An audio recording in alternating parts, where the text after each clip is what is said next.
پہاڑوں کے بیچوں بیچ ایک گاؤں تھا جس میں دو دوست ذیشان اور طلحہ رہتے تھے۔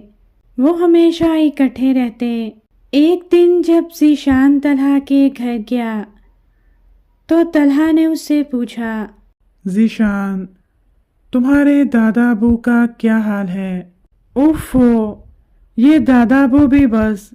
ذیشان نے بیزاری سے کہا تو طلحہ سن کر حیران ہوا اور اس نے پوچھا، تم ایسے کیوں کہہ رہے ہو؟ ذیشان نے کہا، کچھ نہیں، بس ایسے ہی۔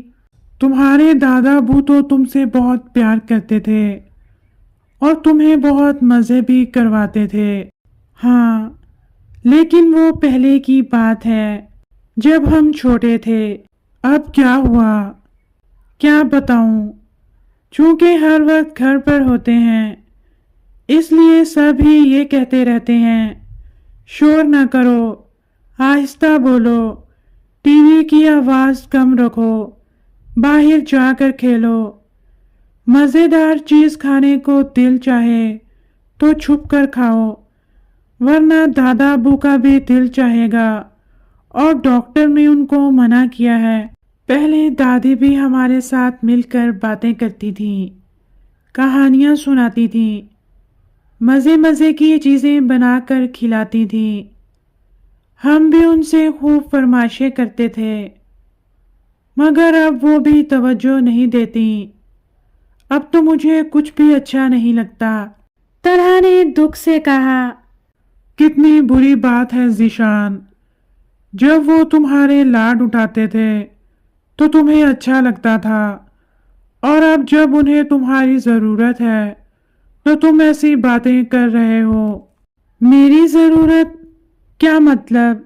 میں کیا کر سکتا ہوں؟ اس نے حیران ہو کر پوچھا۔ تم ہی تو سب کچھ کر سکتے ہو، تم ان کے سب سے بڑے پوتے ہو، وہ سب سے زیادہ پیار بھی تم سے کرتے ہیں۔ تم بھی اب ان کو وقت دیا کرو۔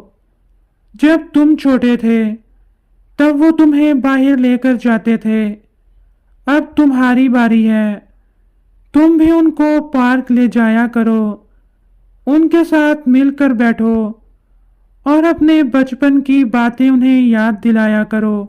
ارے تمہیں معلوم نہیں وہ کتنے چڑچڑے ہو گئے ہیں اور ہر وقت غصہ کرتے ہیں، ان سے کون بات کرے؟ بچپن میں جب تم ضد کرتے تھے یا بیمار ہوتے تھے تو وہ بھی تو تمہارا خیال کرتے تھے۔ تم نے سنا نہیں امی کیا کہتی ہیں، بچہ اور بوڑھا برابر ہوتے ہیں، ان کو بھی بچوں کی طرح توجہ کی ضرورت ہوتی ہے۔ تو کیا میں ان کو خوش کر سکتا ہوں؟ کیوں نہیں، کوشش تو کرو۔ گھر آ کر وہ دیر تک طلحہ کی باتوں پر غور کرتا رہا۔ وہ جب اپنے دادا ابو کے کمرے میں گیا تو وہ لیٹے ہوئے تھے۔ اس نے سلام کیا، السلام علیکم دادا ابو۔ انہوں نے جواب دیا، وعلیکم السلام۔ تمہیں آج کیسے فرصت مل گئی؟ آپ کیا کر رہے تھے دادا ابو؟ وہ غصے سے بولے، میں کچھ کر سکتا ہوں، تم دیکھ تو رہے ہو، لیٹا ہوا ہوں، بالکل اکیلا۔ یہ آپ نے کیا بات کی؟ کیوں کچھ نہیں کر سکتے؟ سامنے والے پارک تک تو چل ہی سکتے ہیں۔ ذیشان نے ایک کوشش اور کی، تم ہی جاؤ اکیلے۔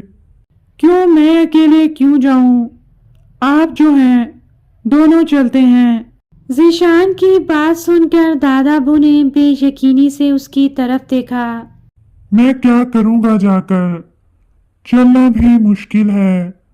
وہ ڈر رہے تھے، بہت دن سے باہر نہیں نکلے تھے، مگر ذیشان کے کہنے سے دل بھی چاہنے لگا تھا۔ آپ چلیں تو؟ اس نے پیار سے کہا۔ اچھا، تم ضد کرتے ہو تو چلا چلتا ہوں، آج بھی تم بچوں کی طرح ضد کرتے ہو۔ وہ دونوں پارک کی طرف چل پڑے اور آہستہ آہستہ چلتے ہوئے پارک پہنچے۔